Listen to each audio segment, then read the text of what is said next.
안녕하세요. 박지숙의 마인드 힐링 시간입니다. 우리 몸은 정신적인 스트레스나 육체적인 피로, 과로가 누적되다 보면 쉬어주라는 사인으로 여러 가지 증세들을 나타나곤 합니다. 근데 그 중에서도 특히 흔한 것이 어지럼증인데요.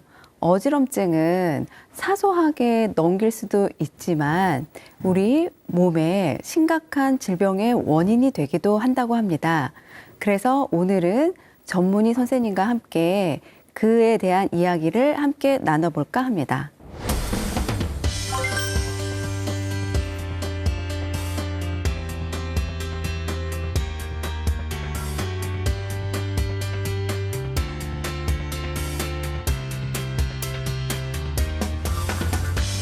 주로 기립성 어지럼증이라는 거는 이제 누웠다가 일어날 때 갑자기 핑 도는 거죠. 그래서 기립성 저혈압이라고도 하고 기립성 어지럼증이라고도 하는데 만성적인 스트레스로 인해서 콩팥 위의 부신 기능이 떨어지면 자세를 바꿀 때 순간 혈관을 수축해서 혈압을 정상으로 만들어주는 기능이 떨어진다는 거죠. 그런 이석이 있는 분들은 조금만 움직여도 이거 이석이 떨어지지 않을까 걱정해가지고 이석이라는 게 아무리 뭐 이렇게 한다고 막 떨어지는 절대 아니에요. 이 돌이 빠져나가는 이석증의 어지러움은 엄청나게 빙빙빙 돌죠. 그래서 눈이 굉장히 많이 떨리게 되면서 이제 너무 심하게 어지러우니까 대부분 환자들은 이거 내가 중풍이 오는 게 아닌가. 많이 흥분시키면 당연히 어지러우니까 이렇게 해서 살살 움직이는 거지. 살살 이렇게.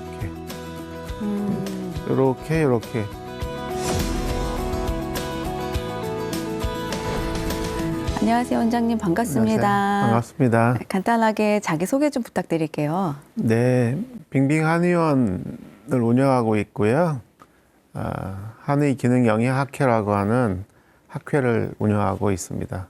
네, 아니 우리 윤승일 원장님께서는 정말 많은 의사 선생님들 중에서도 공부를 많이 하시고 박강다식하기로 유명하신 분인데 오늘 이렇게 모시게 되어서 정말 감사하게 생각하고 있습니다. 제가 여기 오게 된 거 영광입니다. 네, 선생님 앞서서 어지럼증에 대한 이야기를 잠깐 이제 꺼내봤는데요. 네. 어지럼증은 왜 생기는 건가요? 그래서 예전에는 어지러움이 많지는 않았는데 이제 고령화 사회가 되면서 이제 아무래도 오랜 동안 생활을 하다 보니까 이제 전체적으로 관절 뼈도 약해지고 네. 소화 기능도 약해지고 뇌 신경도 약해지잖아요. 그러니까 이제 뇌 신경이 약해지면 그 안에 있는 몸의 균형을 잡아주는 그 전정기관이라고 있거든요. 네. 그 전정기관에 있는 신경도 또 약해지겠죠. 몸 자체가 전부 약해지니까 퇴행성이 오다 보니까. 근데 이제 약해지는 것도 사람에 따라 건강한 사람은 아무래도 덜 약해지고 이제 스트레스를 받거나 과로하시거나 몸에 해로운 걸 드시는 분들은 이제 조금 더 뇌 안에 있는 신경들이 빨리 퇴행성이 오거든요. 스트레스가 만약에 없다면 이제 교통사고라든지 운동을 심하게 한다든지 너무 과하게 척추를 많이 써도 척추 안에 있는 신경들이나 근육 이런 데가 또 약해져도 그 신경이 뇌로 연결돼서 또 어지럽기도 하고 만약에 이제 눈이 피로하시거나 안구에 무슨 문제가 있거나 쳐다보는 그 비주얼이 잘 또 안 되시는 분도 계시거든요. 그래서 크게 세 가지가 이런 비주얼 문제, 네. 척추나 관절 근육 속에 있는 어떤 신경이 약해진 거 아니면은 전정기관의 기능이 떨어진 거 이렇게 세 가지가 원인인데 그 중에 대표적인 거는 아무래도 정신적인 스트레스가 우리가 흔히 알고 있는 화병, 그다음에 분노 조절 장애, 우울증, 공황 장애 이런 게 요즘 너무 많잖아요. 네. 그런 분들이 결국은 언젠가는 어지럼증을 유발하고 어지럼증이 생기면서 또 다른 여러 가지 증상들을 갖게 되는 게 요즘 어지럼증이 많은 이유기도 합니다. 그럼 현대인들의 어지럼증은 어떻게 보면 선생님 말씀을 듣고 보니까 그 고령화 사회로 인한 어떤 노화의 일종일 수도 있고 네. 또 그 많은 정신적인 뭐 화학적인 스트레스로 인하여서 맞아요. 유발이 되는 거군요. 네, 맞습니다. 네, 그럼 선생님 그 현대인들이 스트레스 없는 삶을 사실 살 수는 없잖아요. 그렇죠. 스트레스를 어떻게 하면은 조금이라도 좀 이렇게 피해서 살 수 있을까요? 네. 그거는 박 소장님이 더 전공이실 텐데 결국은 이제 한방이나 양방의 병원을 가시게 되면 이제 정신과 약물을 한약도 정신과적인 그런 한약을 처방하게 되고 양방에서도 이제 신경안정제라든지 항우울증약, 항불안 이런 약들을 처방하는데 그런 약들은 아무래도 좀 한계가 있지 않겠어요?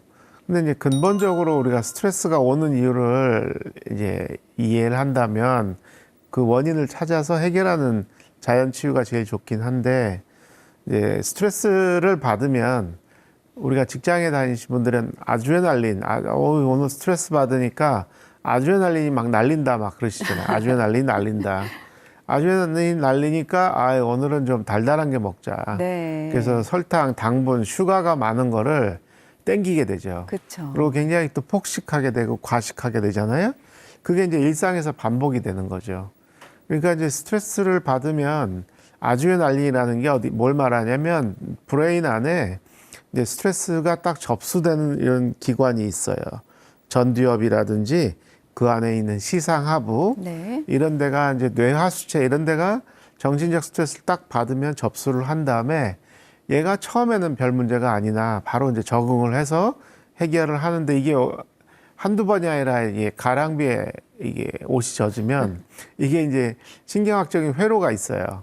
그래서 뇌 안에 있는 감정을 조절하는 감정과 관련된 림빅이라고 하는 변연계가 이제 지나치게 활성화되고 네.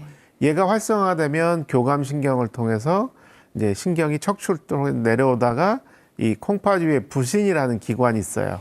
그래서 부신의 기관 중에 그 안쪽에 있는 부신 수질에서 이 교감신경이 수질 안에 있는 세포들을 이렇게 건드려요.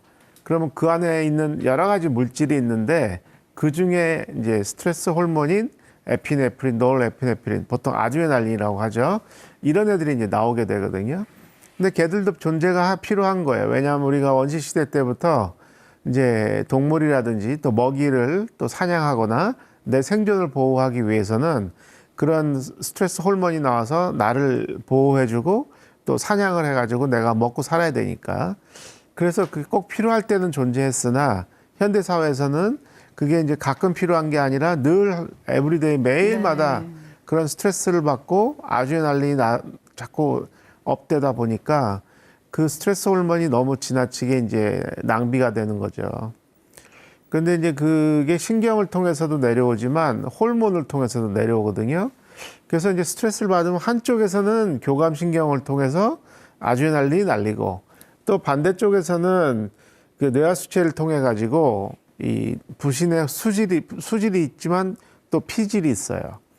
그래서 교감신경은 부신 수질, 또 호르몬은 부신 피질에 관여해서 피질에서는 코티졸이라고 나옵니다. 우리말로 코르티졸 이렇게 얘기하는데 그러니까 이제 호르몬을 통해서는 코티졸이 나오고 신경을 통해서는 아드레날린이 나오고 이 두 가지가 서로 밸런스를 이루면서 내가 정신적 스트레스를 받으면 몸을 방어하기 위해서 존재하는 호르몬들이에요.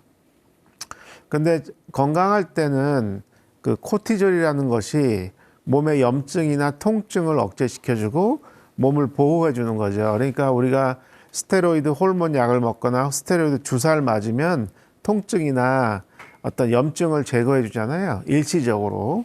근데 내추럴로는 그 코티졸이 몸에서 그런 작용을 하니까 굉장히 어떻게 보면 몸에 좋은 거죠.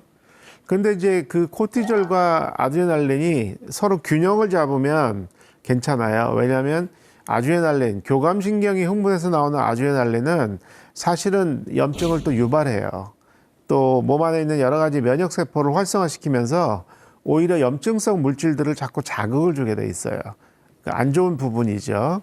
그렇지만 옆에 또 코티졸이 있어가지고 상호 보완을 하기 때문에 서로가 이제 평형이에요. 그러니까 건강한 거죠. 그러니까 처음에는 스트레스를 받아도 양쪽이 균형을 잡고 있는데 이게 만성으로 스트레스를 받으면 이 코티졸의 기능은 떨어지고 이 옆에 있는 교감신경과 관련된 아드레날린은 더 오버하게 돼 있어요. 거꾸로 말하면 코티졸이 염증, 통증을 줄여주는 역할이 부족하고 염증을 늘려주고 신경을 흥분시키고 가슴을 뛰게 하고 심리적으로 불안하게 하고 입이 마르고 안구 건조증을 유발하고 소변을 자주 보게 하고 팔다리가 쑤시고 잠이 이제 안 오게 되죠. 아, 선생님께서 이제 잘 설명을 해주셨는데 네. 조금 이제 시청자분들이 어려우실 수도 있으니까 간단하게 비유를 하자면 예를 들어서 우리 몸이 이제 자동차라고 한다면 스트레스를 계속 지속적으로 받다 보면 우리 몸의 어떤 엔진이 그러니까 과흥분된 상태다 뭐 이런 말씀이신 거죠 지금? 그러죠. 네, 그래서 너무 지나치게 자동차를 쉬지 않고 그렇죠. 계속 달리면서 네. 엔진이 과열되고 네. 기름은 또 부족해지고 그렇죠. 딱 그 비유가 맞는 것 같아요. 과열된 엔진 속에서 네. 번아웃된 기름.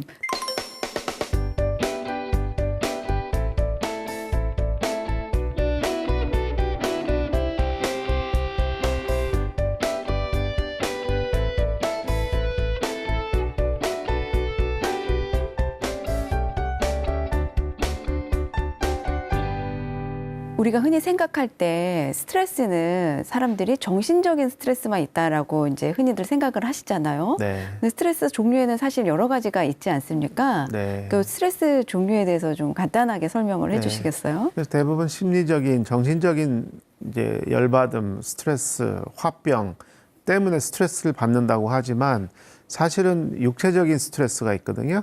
그러니까 너무 일을 안 하고 너무 놀아도 스트레스고요. 과하게 너무 일을 많이 하시는 분도 스트레스고 잠을 늦게까지 못 자고 일하시는 분도 역시 육체적인 스트레스가 돼요. 네. 그러니까 정신적인 것과 육체적인 것, 그다음에 온도, 네. 온도 차이도 있습니다. 그러니까 너무 뜨거운 데서 오랫동안 계신 분, 너무 찬 데서 오신 그것도 나한테는 굉장한 스트레스가 되기 때문에 그런 뜨거운 데서 많이 있는 분, 추운 데서 많이 있는 분도 스트레스고 마지막으로 화학적인, 영양학적인 네. 음식으로 오는 스트레스도 있어요. 그러니까 내가 건강한 음식도 나한테 안 맞을 수 있거든요. 그것도 스트레스예요. 근데 이제 심지어 건강하지 않은 음식을 내가 계속 먹는다.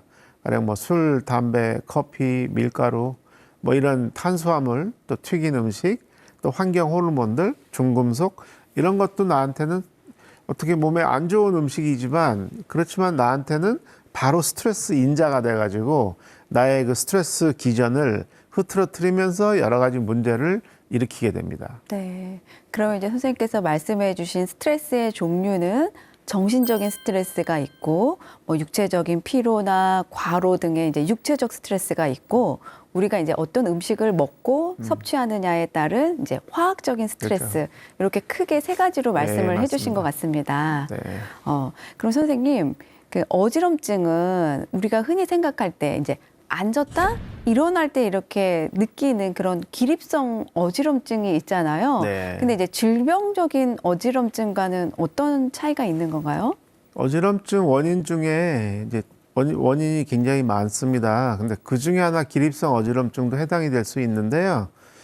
이제 사람들이 빈혈하고 헷갈리기도 해요. 네. 근데 기립성 어지럼증은 이제 누웠다가 일어나거나 아니면 잠자다가 한쪽으로 이렇게 몸을 돌릴 때 어지럽거나 앉았다가 일어나거나 또 누우려고 할 때 또 걸어 다니면서 이렇게 순간 앉았다 일어날 어떤 동작을 바꿀 때 오는 건데 주로 기립성 어지럼증이라는 거는 이제 누웠다가 일어날 때 갑자기 핑 도는 거죠. 그래서 기립성 저혈압이라고도 하고 기립성 어지럼증이라고도 하는데 이게 원래 건강한 몸은 누워 있을 때에서 딱 서면 혈압이 원래 좀 떨어지게 돼 있어요. 근데 이제 인체는 방어 기전이 있기 때문에 그 혈압이 떨어지면 뇌 안에 혈압이 결국 건강하지 않고 혈액이 갑자기 빠지면 뇌 자체가 갑자기 기능이 떨어지니까 우리는 자동 반사적으로 혈압이 떨어지지 않게 하는 여러 가지 시스템이 있어요. 목 안에 있는 그 압력 수용체도 있고 전체적으로 그 콩팥위에 있는 부신에서 이렇게 혈관을 수축시켜 가지고 혈액을 위로 쫙 올려줘요. 그러다 보니까 누웠다 일어나면 혈압이 떨어지는 게 아니라 오히려 혈압이 일시적으로 올라요. 그래서 정상 혈압이 누웠을 때 120에서 80이면 딱 쓰게 하면 건강한 사람은 가령 120, 80이 누웠을 때면은 뭐 125에서 90이다든지 뭐 이렇게 돼야 되는데 어지럼증, 특히 기립성 어지럼증 환자들은 누웠을 때 120, 80인데 서면 120, 80보다 더 못한 거죠. 아, 오히려 더 떨어져요. 떨어지는군요. 그러니까 결과적으로 이 압력 수용체, 경동맥 안에 있는 몸의 그 압력을 유지하는 이런 수용체나 콩팥위의 부신, 혈관을 수축하고 이완시키는 그런 자동적으로 해야 하는 몸의 그 시스템이 기능이 떨어지게 되면 이제 누웠다 일어날 때 어지러운데, 그런 분들도 공통적으로 특징은 뭐냐면 만성적인 스트레스로 인해서 콩팥 위의 부신 기능이 떨어지면 자세를 바꿀 때 순간 혈관을 수축해서 혈압을 정상으로 만들어주는 기능이 떨어진다는 거죠. 선생님, 일반적으로 우리가 앉았다가 일어서면은 어지럽증을 대부분 느끼시잖아요. 그러니까 그거는 그렇지는 않습니다. 아, 그래요? 네, 정상인들은 네. 누웠다 일어나거나 아무리 머리를 뒹굴거나 롤러코스터를 타거나 해도 건강해야 돼요. 아, 어지럽지 말아야 되는 돼. 거군요. 그런데 만약에 누웠다 일어날 때 살짝 핑 돈다. 네. 일단 건강한 건 아니에요. 아. 질병까지는 안 갔지만 질병으로 가는 하나의 과정에 있는 거예요.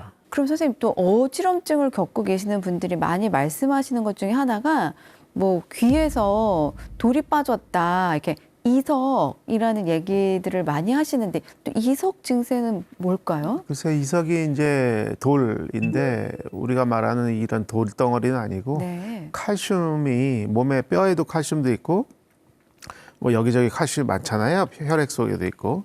근데 이제 귀 안에 보면 그 달팽이관이 있고 전정기관이 있어요. 그 사람들이 이제 잘못 이제 이해를 못 하셔서 그냥 달팽이관에서 돌이 빠졌다 말씀을 많이 해요. 근데 달팽이관에는 돌이 없고 그 달팽이 옆에 붙어 있는 전정기관 속에 돌이 있는데, 그 돌이 우리가 이런 바위가 아니라 칼슘이 모여 있는 거거든요.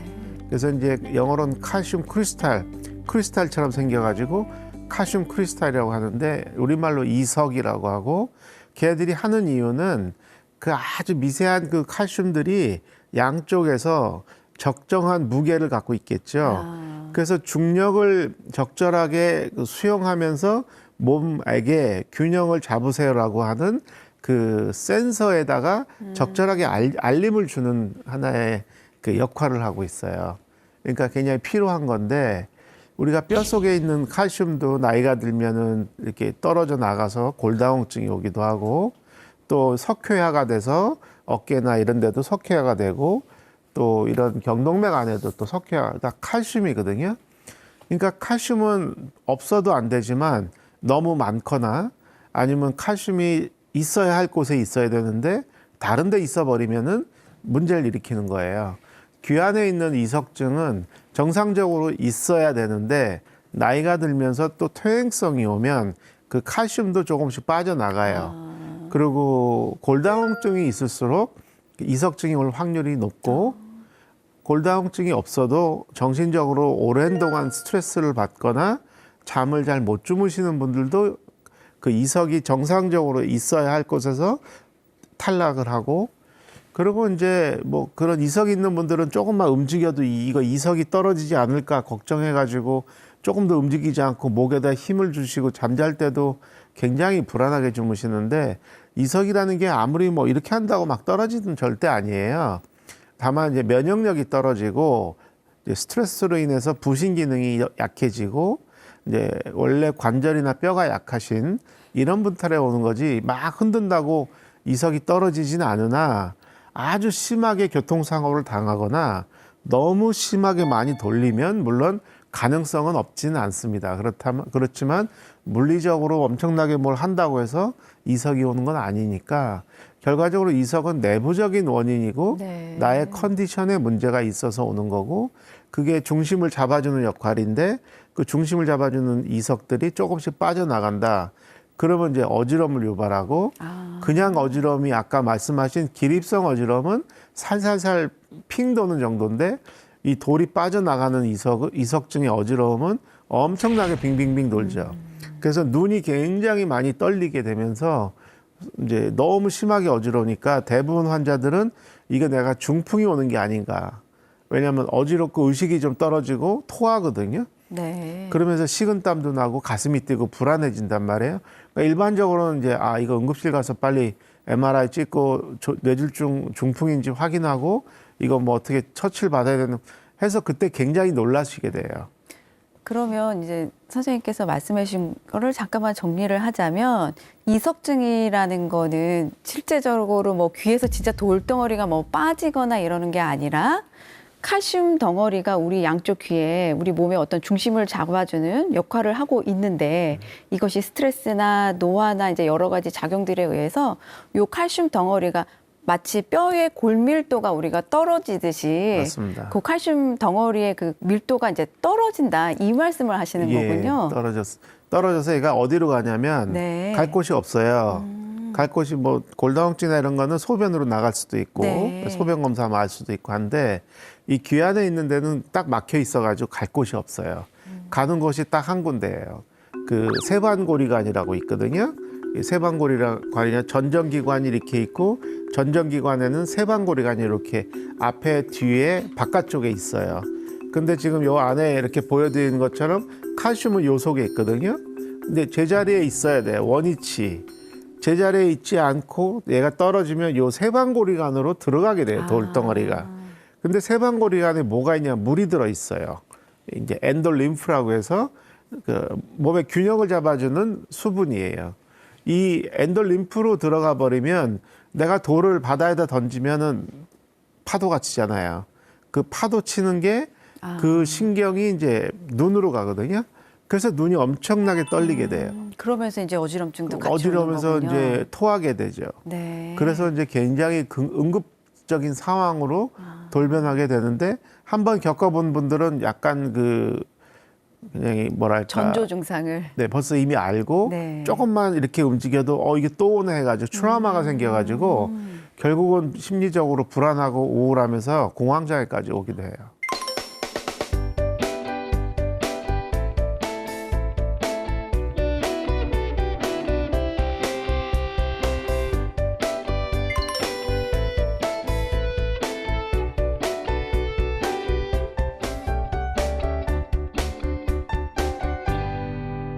그러면 그런 이제 이석 증세가 오거나 할 때는 치료를 어떻게 해야 될까요? 그래서 전문가들은 이제 딱 눈이 어떤가 눈 상태를 보면 눈이 어떤 식으로 떨리나 그러니까 왼쪽에 이석이냐 오른쪽에 이석이냐 또 왼쪽에서 앞이냐 뒤냐 옆이냐 오른쪽 앞이냐 뒤냐 바깥쪽 그러니까 왼쪽 오른쪽에 어느 쪽에 지금 이석이 빠졌다를 안구를 보면 어떤 특정 자세를 취하면은 더 심하게 떨릴 수도 있고 덜 심하게 그런 걸 이제 오랫동안 경험한 전문가라면 보면 금방 알 수 있고요. 그러니까 환자는 너무 엄청나게 힘들어하시고 하지만 어떻게 보면 다른 어지럼증 만성적인 어지럼보다 이석은 보면 딱 제대로 잡아주면 네. 그 이석 정복술, 이석 치환술이라고 하는데 보통 환자분들은 그냥 이석 물리치료 받으셨다는데 제대로 받으면은 딱딱딱 해가지고 그냥 그날로 좋아질 수도 있고 아니면 최소한 두세 번, 서너 번 하시면 이제 제자리로 가면 이제 이석이 딱 끝나면 바로 이제 언제 그랬냐는 듯이 그냥 극과 극이에요. 이석 증세가 왔을 때 이제 눈동자가 많이 움직인다거나 뭐 어지럽다거나 구토한다거나 이런 말씀을 해주셨잖아요. 근데 이제 또 우리가 어떤 뇌 쪽에 문제가 생겨도 그 비슷한 증세들이 오잖아요. 맞습니다. 그러니까 그럼 우리 일반인들이 그 구별을 못하죠. 어떻게 해야 될까요? 예, 좋은 말씀인데 막 어지럽고 막 구토를 네. 하고 막 쓰러질 것 같고 의식이 없고 빙빙빙 돈다. 그러면 이제 중풍이나 뇌 질환보다는 네. 왜냐하면 뇌 안에 있는 종양이나 이런 것들은 갑자기 오지는 않습니다. 네. 갑자기 오는 경우도 있어요. 뭐 지주막하 출혈이나 이런 것들은 엄청나게 머리가 아프면서 의식이 갈수록 그러니까 네. 그런 경우 당연히 응급실 가셔서 전문 처치를 받으셔야 되지만 일반적으로는 뇌 안에 어떤 종양이 있거나 이런 것들은 서서히 진행이 되기 때문에 갑자기 막 어느 순간에 이렇게 하는 경우는 많지는 않고요. 그래서 갑자기 빙빙 돌고 어지럽다. 이거 뇌질환 아니냐 할 때 물론 뇌질환일 수 있으나 가능성은 비교적 작고 이석이라는 건 뇌 안에서 이루어지지만 우리가 말초성으로 얘기를 하거든요. 중추성 질환이 아니고 그래서 말초성에 이제 분류가 되는데 다만 한 가지 비슷한 그 중풍 중에 그 연수 안에서 소뇌로 가는 그 소뇌로 혈관이 가는데요. 앞쪽에 있는 경동맥이 아니라 뒤에 있는 그 동맥이 있어요. 네. 그래서 기저동맥이라고 하는데요. 그 기저동맥이 처음 가면서 소뇌는 머리 뒤쪽에 조그만 그 갖고 있는 기관인데 몸의 균형을 잡아주거나 눈동자의 움직임, 또 판단력, 언어 표현, 또 걷는데 어떤 관여하고 소화 기능에 관여하고 굉장히 하는 일이 많아요. 조그만 소뇌인데. 근데 그쪽으로 혈액이 많이 공급이 돼야 되는데 이 머리 뒤쪽에 있는 그 추골 기저 동맥이 뭔가 막혔다. 소뇌로 가는 게 막히면 똑같이 이석증하고 너무 똑같습니다. 눈도 조금씩 흔들리고 어지럽고 머리가 이제 그 막힌 쪽으로 이렇게 약간 기울어져요. 그래서 걸을 때도 보행이 좌측으로 흔들리게 되고 눈이 약간씩 떨리게 되고 이제 구역질 나고 특히 중요한 건 뭐냐면은 이제 연하곤란이 있어요. 사람에 따라 다르지만 삼키는 게 안 되고 말이 어버버해집니다. 그래서 뭘 음식이 이제 잘 안 넘어가 이렇게 하기도 하고 이제 언어 표현이 뭔가 이제 혀를 제대로 굴리지 못해요. 그러면서 팔다리가 약간씩 힘이 없고 저려요. 그러니까 이게 만약에 중풍이다 말씀드린 게 월런버그 증후군이라고 하는데 그런 그 중풍에 관련된 질환으로 급하게 내가 어지러우면 어지러움만 있는 게 아니라 언어 표현, 음식물 삼키는 거, 그다음에 그쪽 얼굴이 조금 이렇게 일그러지고 네. 그리고 사실은 반대쪽에 있는 팔다리의 감각이 둔해지고 어쨌든 이런 팔다리 얼굴의 모양, 음식물 삼키는 거 이게 재채기 하거나 뭔가 살이 걸린 느낌 이런 게 있으면서 이제 의식이 자꾸 조금씩 이거는 중풍이죠. 네. 저는 한의사니까 그런 환자가 오시면은 이제 MRI나 이런 걸 찍지 못하니 의심이 딱 드는 순간에 바로 응급실을 보내서 처치를 하고 MRI 찍으시면 또 병원에서 잘 케어가 되면 네. 이제 오히려 또 건강하게 지낼 수 있거든요. 네. 그러니까 일반 분들은 어쨌든 그런 증상이 오시면 이제 일단 응급실에 가시거나 빨리 병원에 가셔서 네. 일단 구별을 벌써 받는 게 좋습니다. 네. 역시 내 몸에 오는 어떤 증세나 사인을 빨리빨리 알아차리는 게 맞습니다. 정말 중요한 것 같습니다. 맞습니다. 네. 그리고 또 어지럼증 때문에 병원을 가게 되면 그 메니에르라는 말도 많이 듣게 되거든요. 네. 메니에르는 뭔가요, 선생님? 예, 메니에르는 아직 참 갑론을박이 많은데요. 근데 이제 문제는 메니에르 환자가 늘고 있어요. 네. 고령화 사회다 보니까. 그러니까 메니에르는 결국은 뭐냐면 그 달팽이관이 있고 전정기관이 서로 붙어 있어요. 그리고 이 안에는 그 아까 말씀드린 림프로 연결돼 있어요. 이 양쪽 기관을 물이 흐르고 있어요. 네. 물이 림프관을 통해서 흐르고 있는데 달팽이관 속에 있는 제일 안쪽에 있는 림프관에서부터 이 림프의 흐름이 뭔가 잘못되기 시작한 거예요. 우리가 쉽게 혈관 안에 혈액이 이제 혈관이 좁아지고 이제 혈압이 올라가면서 고혈압이라고 하는데 달팽이관 속에 있는 고혈압을 메니에르라고 합니다. 쉽게 말하면 그 림프가 혈액 순환이 안 되는 거예요. 어떤 이유 때문에 정확한 이유는 몰라요. 근데 어쨌든 그 안에 있는 림프가 제대로 흐르지 않으면 그 림프관이 팽창합니다. 팽창하면서 주변에 있는 신경 조직을 압박하면서 기능을 떨어뜨려요. 그러다 보니까 이 달팽이 신경은 소리를 전달해 주니까 소리가 좀 청력이 떨어져요. 네. 그래서 난청이 오는데 주로 어디가 많이 오냐면 저주파.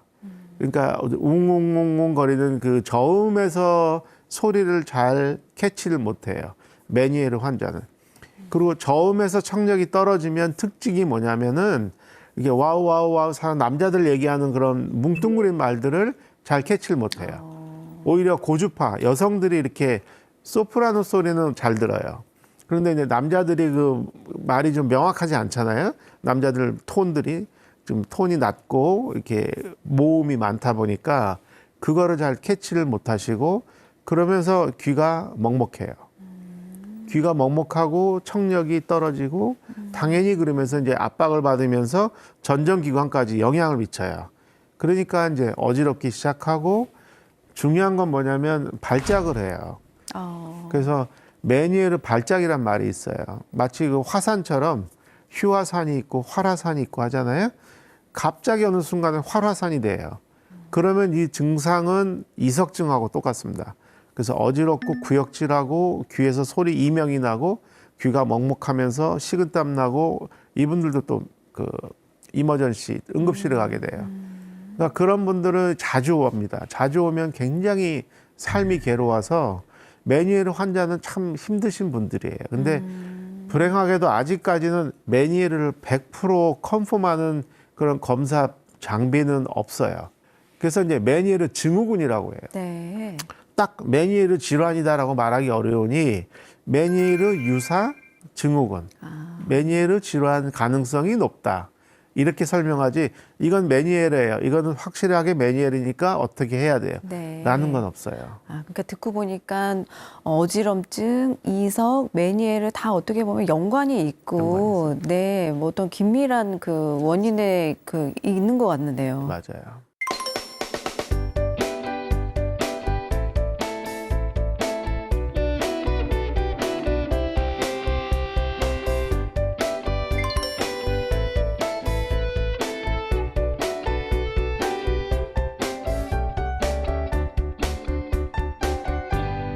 척추나 어떤 목 이런 것 네. 때문에도 어지럼증이 맞습니다. 생긴다고 하더라고요. 네. 네, 그건 어떻게 연관성이 있을까요? 자, 교통사고를 당했어요.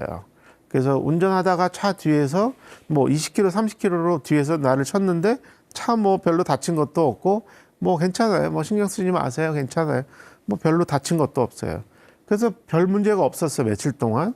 근데 시간이 가면 갈수록 뒷목이 땡기기도 하고 머리가 아프기도 하고 심지어 잠이 잘 안 오기도 하고 네. 소화가 안 되기도 하고 뭐 혈당이 조절이 안 되기도 하면서 이제 슬슬 어지러움이 생기기 시작하는 분들이 생각보다 많아요. 그래서 또 이명도 올 수도 있고, 그러니까 어지러움 이명이 그런 특히 경추 아니면 턱관절 아니면 뭐 척추에서도 왜냐하면 척추 안에 있는 신경이 이 척수를 통해서 이 전정기관이나 그러니까 달팽이 기관이나 전정기관, 손에 연결이 되기 때문에요. 내가 이렇게 차를 타고 머리가 앞뒤로 딱 하는 순간 이 척추에 특히 목에 있는 신경이 갑자기 긴장하게 돼 있어요. 그러니까 갑자기 활성화되면서 신경을 흥분시키면 네. 전정기관이나 달팽이 신경에 뭔가 무리를 주게 돼요. 그래서 오는 게 이제 경추성 어지럼증, 척추로 인해서 오는 어지럼증, 또 척추로 인한 이명. 그래서 특히 경추 부분하고 턱관절은 이제 치과에서 너무 오랫동안 입을 벌리고 이제 임플란트 하시다가든지 이럴 때는 너무 몸이 안 좋은 분들이 특히 오랫동안 입을 벌리고 있으면 턱에서도 이 신경이 뇌로 올라가거든요.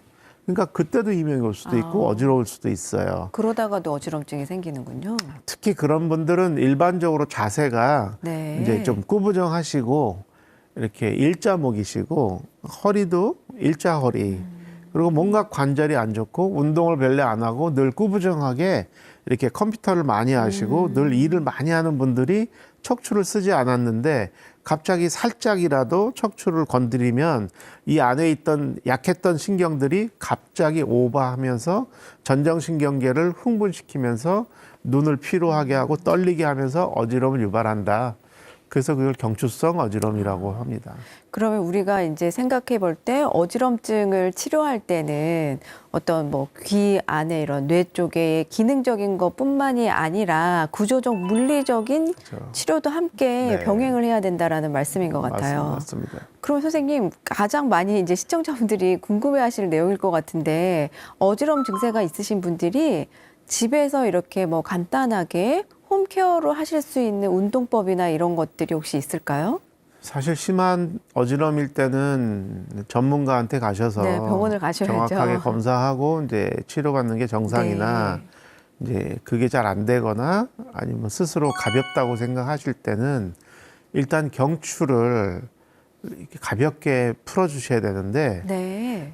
경추를 움직이면 더 어지럽기 때문에 움직이지 않으시려고 그래요. 그러다 보니까 이 주변에 있는 근육들이 다 긴장돼 있어요. 그러니까 저는 오히려 그 목을 너무 힘을 주거나 안 쓰면 안 된다고 얘기를 하거든요. 그래서 심지어 여기 목에다가 이렇게 두르는 목을 고정하는 칼라가 있잖아요. 네. 이제 그런 건 쓰지 않게 아, 하고 그런 걸 가정에서 많이 이제 활용들을 쓰죠. 하시잖아요. 혹시 불안하니까. 네. 이명이 있는 사람들은 소리가 나니까 또 귀마개 하거든요. 네. 귀마개를 하는 거나 목을 지지하는 거는 똑같이 신경을 약화시켜요. 그래서 일시적으로는 편한 것 같으나 회복이 자꾸 안 되는 거죠. 그래서 오히려 목을 가볍게 이렇게 스트레칭하고 마사지 해주되 심하게 하면 안 되고 가볍게 풀어주고 이제 요즘은 유튜브나 동영상 보시면서 요가 하는 동작 있죠. 필라테스나 그것도 심하게 하면 안 됩니다. 그래서 아주 각도를 살살살살 해서 조금씩 하는 운동이 가장 좋고요. 두 번째는 걷는 거 이렇게 그냥 똑바로 걸으시되 앞에를 보고 걸으시면서 이제 사실은 이렇게 좌우로 보거나 위아래로 보면서 이렇게 걸으시는 게 제일 좋거든요. 아, 걸으면서 좌우를 좌우 보고. 상하를. 아, 네. 근데 이것도 처음엔 많이 어지러우니까 더 어지러우실 것 같은데요. 처음에는 그냥 가볍게 네. 왔다 갔다 하시면서 좀 편하네? 그러면서 이것도 각도를 이렇게 90도로 하는 게 아니라 여기서 10도, 20도 이렇게 요 정도는 괜찮네 하면서 걷고 그러니까 조금씩 스텝 바이 스텝으로 살살 늘리는 거예요. 아기들이 그럼 약간 천천히 도리도리 하면서 걷는다라고 이해해도 맞습니다. 되나요? 맞습니다. 네. 그러니까 어떤 분들은 이렇게 앞에 이렇게 손을 앞에 두고 이제 그냥 앉아서도 이렇게 하기도 하고 이제 걸으면서도 할 수도 있고 아, 네. 걸을 때 벽에다가 점을 하나 놓고서 그 점을 보면서 걸을 수도 있고 그러니까 기본적으로는 지금 이런 운동들은 이 척추를 운동하면서 동시에 귀 안에 있는 전정기관이 양쪽에 있는데 내가 고개를 이렇게 움직이면 전정기관을 어느 방향으로 흥분시키게 되거든요. 이렇게. 그런데 이제 많이 흥분시키면 당연히 어지러우니까 이렇게 해서 살살 움직이는 거지. 살살 이렇게. 이렇게. 근데 이거는 굉장히 좋은 운동이고 집에서 목을 가볍게 스트레칭하고 요가 동작을 따라하면서 살살 걸으면서 머리 앞뒤 좌우로 하고 앉아서는 이렇게 하시도 돼. 이것도 힘들면 누워서 천장 보고도 이렇게 아, 할 수 네. 있어요. 집에서 하실 수 있는 이제 홈케어 운동으로 첫 번째는 이제 집에서 간단하게 무리가 가지 않는 내에서 홈케어로 이제 스트레칭을 하거나 네. 이제 뭐 따뜻한 손이나 타올 등을 이용해서 네. 이제 물리적으로 이제 마사지를 부드럽게 해주시는 거 이제 권해주셨고 네. 두 번째는 이제 걸으면서 네. 살짝 고개를 도리도리 운동을 하는 것도 도움이 된다. 네. 그다음에 이제 세 번째는 네. 우리가 흔히 엄지척이라고 하는데 네. 엄지척을 한 상태에서 눈을 상하 좌우로 이렇게 돌리면서 이 엄지를 바라보라 이 말씀이신 거죠? 네. 네, 네. 굉장히 복잡하고 종류가 많은데 간단하게 말씀드렸고요. 그 이제 X1, X2 해가지고 이제 이렇게 보는 거는 이제 X1 그냥 한글로 X1이라고 하고 어떤 경우는 이제 손은 오른쪽으로 가고 머리는 이렇게 가는 것도 있거든요. 이렇게.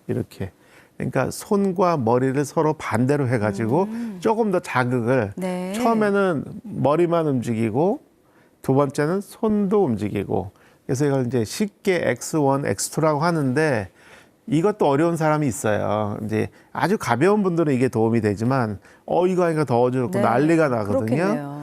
그런 경우에는 이제 X도 제로가 0이 있어요. 그래서 그거는 뭐냐면 일단 전정기관이 좀 답이 안 나오는 기관이 지금 답이 안 나와요. 이 사람은 그거를 자극을 줄 수가 없어요. 왜냐하면 할 수가 없어요. 너무 어지러워서. 여기 지금 근육이 너무 손상이 왔는데 야 근육 운동해야 돼. 너 참어. 그쵸. 해서 하는 건 지금은 안 되는 거죠. 그때는 살살살 냅두는 게 좋을 수도 있거든요. 그래서 그런 운동 중에 하나가 아까처럼 이렇게 흔드는 게 아니라 이 손가락이랑 눈이 똑같이 가는 거예요. 머리랑 같이. 네. 천천히 이렇게. 해주시면 되겠네요. 네, 천천히. 그래서 이렇게도 합니다. 이렇게 해서 머리랑 손이 같이 가면서 눈은 손을 보는 거죠. 이게 누가 하겠어요? 그 스케이팅, 네. 뭐 아이스 하키 이렇게 할 때 막 돌잖아요. 막 그 처음에 하는 사람들은 엄청 어지럽겠죠. 네. 근데 그분들이 연습하는 게 뭐예요? 어떤 초점을 맞춘 다음에 초점 보면서 운동하거든요. 그러면 어지럽지 않아요. 왜냐하면 눈이 떨리지 않기 때문에. 그래서 어지럽게 심하게 어지럽고 답이 안 나오는 분들은 저희는 일단 이렇게 천천히 요거만 하시라고 합니다. 그거를 그러면 한 몇 회 정도, 몇 분 정도 하면 좋을까요? 보통 평균 아침 저녁으로 10분씩. 아침 저녁으로 예. 각각 10분씩. 그것도 이제 처음에는 약하게 하면서 좋아지면, 근데 저희 환자분들 가르쳐 드리면 처음에는 불안해서 조금씩 하시다가 나중에는 조금씩 좋아지는 걸 느끼시니까 스스로 막 엄청나게 하세요. 네. 너무너무 좋아하시고. 그러니까 가장 간단한 운동인데요. 많은 여러 가지 그 복잡한 그 메커니즘이 있으나 간단하게 머리와 눈이 똑같이 손과 함께 협응해서 하는 운동이에요.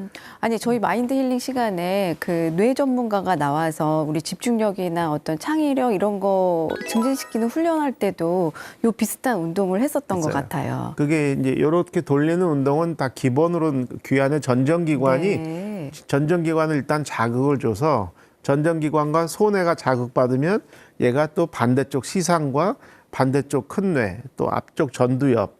그래서 이 전체적으로 브레인을 활성화시키기 때문에 네. 첫 출발은 전정기관이나 결과적으로 전체 그 브레인이 전체적으로 그 활성화가 활성화되는. 되는군요. 그래서 기본적이지만 되게 좋은 운동이다.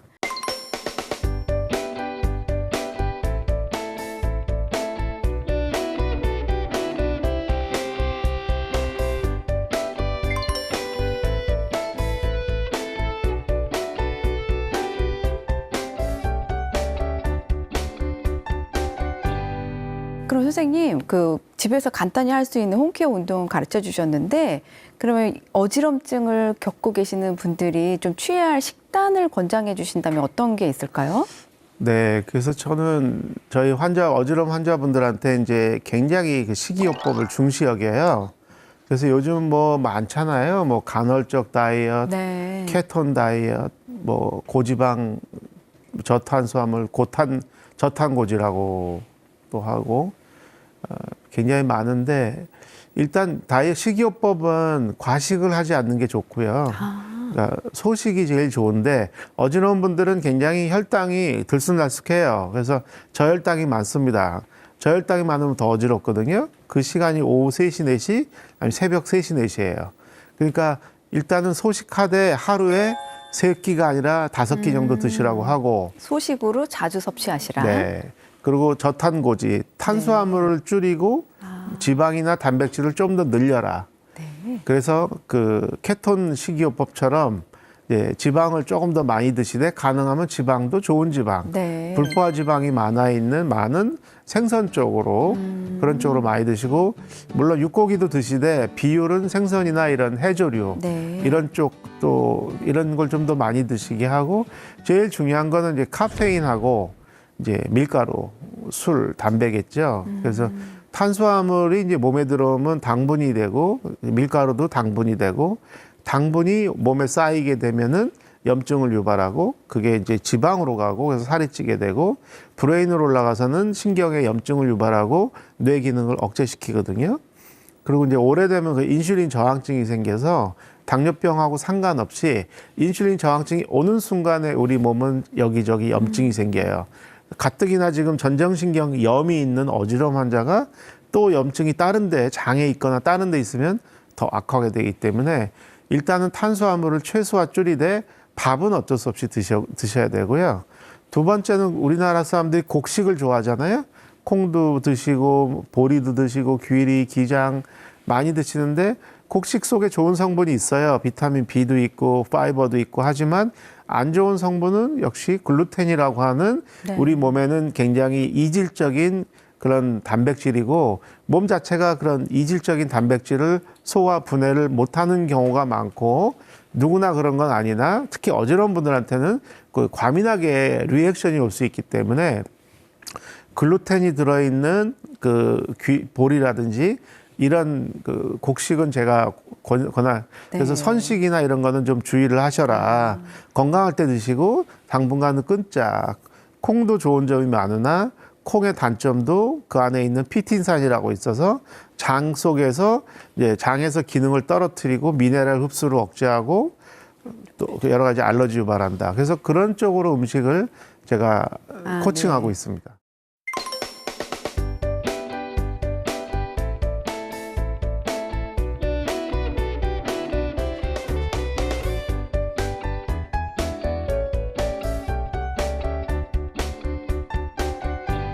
그러면 이제 마지막으로 어지럼증을 겪고 계신 분들이 반드시 꼭 피해야 한다라는 것이 있다면 어떤 거를 그래서 어지러움의 말씀해 근본은 스트레스이기 때문에 정신적 스트레스를 어떻게든 줄여야 되고, 거꾸로 말하면 잘 안 되면 심리 전문가나 명상, 요가, 필라테스, 어떤 마인드풀니스 이런 인지 행동을 통해서 자신을 굉장히 좀 캄다운하고 명상 쪽으로 가시는 게 첫 번째.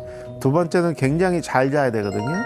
그래서 최소한 7시간을 푹 자는 게 하루를 전체를 다 건강을 유지하기 때문에 그런 분들이 잘 잠이 안 오시죠. 그러니까 어떻게든지 수면을 충분히 할 수 있게 뭐 낮에 햇볕을 많이 쬐고 세로토닌을 자꾸 몸에 갖게 한다든지 가볍게 운동을 하고 요가를 한다든지 해서 몸 안에서 자연스럽게 마음을 편하게 해주는 세로토닌 가바라는 그런 물질이 나오게 해서 스트레스를 조절하고 숙면을 하고 또 소화가 잘 되는 음식 위주로 하되 카페인이나 탄수화물, 술은 최소한으로 안 드신다. 그것이 가장 중요한 것 같습니다. 역시 듣고 보니까 좋은 생활 습관을 유지하는 것도 어지럼증에 가장 유익한 방법이군요. 네, 선생님 오늘 좋은 말씀 너무 감사드립니다. 네, 감사합니다. 시청자 여러분들 어떠셨나요? 빙빙 돌아가는 세상이 불편하셨던 여러분들에게는 정말 유익한 시간이 되었을 것 같습니다. 여러분들도 오늘 배운 홈케어 운동과 좋은 식단, 영양 등을 유지 관리 잘 하셔서 어지럼증 없는 편안한 세상에서 건강한 하루 되시길 바라봅니다.